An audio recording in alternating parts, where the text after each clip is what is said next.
જૂનાગઢ જિલ્લાના કેશોદ તાલુકાના અજબ ગામે ખરાબ રસ્તા મુદ્દે રસ્તા રોકો આંદોલન કરતા પહેલા જ પોલીસ દ્વારા ગ્રામજનોની અટકાયત કરવામાં આવી છે। અજાબ કરણી 7 કિલોમીટર જર્જરિત રસ્તા મુદ્દે ગ્રામજનોમાં ભારે ઉગ્ર રોષ ફેલાયો છે।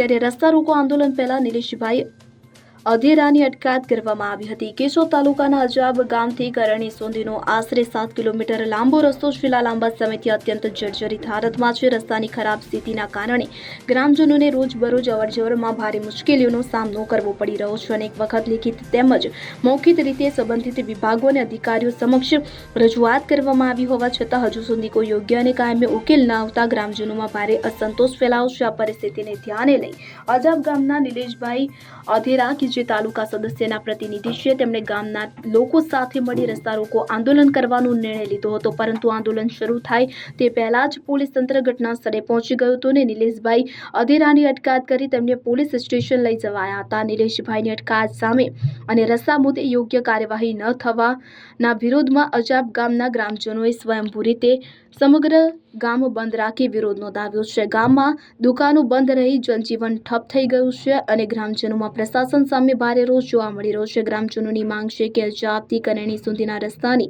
તાત્કાલિક મરામત તથા નવીનીકરણ માટે તંત્ર તાત્કાલિક પગલાં ભરે, નહીંતર આગામી દિવસોમાં આંદોલનને વધુ ઉગ્ર બનાવવાની ચેતવણી પણ આપવામાં આવી છે। મારું નામ નિલેશભાઈ અઘેરા, અજાબ તાલુકા પંચાયત પ્રતિનિધિ। કાલે મેં એક સોશિયલ મીડિયામાં વિડીયો વાયરલ કરેલો હતો કે અજાબ ગામમાં જે 1.5 વર્ષથી રોડ અવધિમાં આવેલો હતો તે સત્તાધીશોને પૂછવામાં આવતું તો કે 1.5 મહિનામાં કે 2 મહિનામાં એવા વાયદા કરતા। તો એ અમે દેવા બાપા માલમ જ્યારે બાપુની મઢી આવેલા ત્યારે એમ કીધું કે તમારો રસ્તો 15 દિવસમાં ચાલુ થઈ જશે, પણ એનો સમય અત્યારે 2 મહિના વયા ગયા છે। તો એ બાબતને લઈને ગામ લોકો આક્રોશમાં આવી અને રસ્તા રોકોનું આંદોલનની 10 વાગ્યાની અલ્ટિમેટ આપી લીધી। તો એ રસ્તા રોકોનું આંદોલનની અલ્ટિમેટ આપે પહેલાં મારી પોલીસે અટક કરી અને મને પોલીસ સ્ટેશન લઈ આવ્યો। તો અત્યારે અમે નાગેરા સાહેબને જાણવામાં આવ્યું છે કે તમારો રસ્તો અઠવાડિયામાં ચાલુ થઈ જશે। અત્યારે એ પ્રશાસન એમ કહે છે, તો અત્યાર સુધી ક્યાં ગયા હતા? તો અત્યારે મારા ગામને મને અટક કરી તો મારું ગામ મારા સાથે રહી અને જ્યાંથી સમાચાર એવા આવી રહ્યા છે કે તમારા સમર્થનમાં જે પોલીસ સ્ટેશન લઈ ગયા તે બાબત અમે ગામ બંધ કરી અને તમને સમર્થન આપ્યું છે।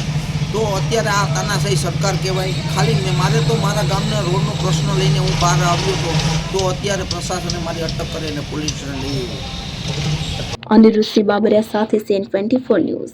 હવે જુઓ દેશ દુનિયાની તમામ ખબરો તમારી આંગળીના ટેરવે। ઉઠાવો મોબાઈલ અને Google Play Store પરથી ડાઉનલોડ કરો અમારી CN24 ન્યૂઝ મોબાઈલ એપ।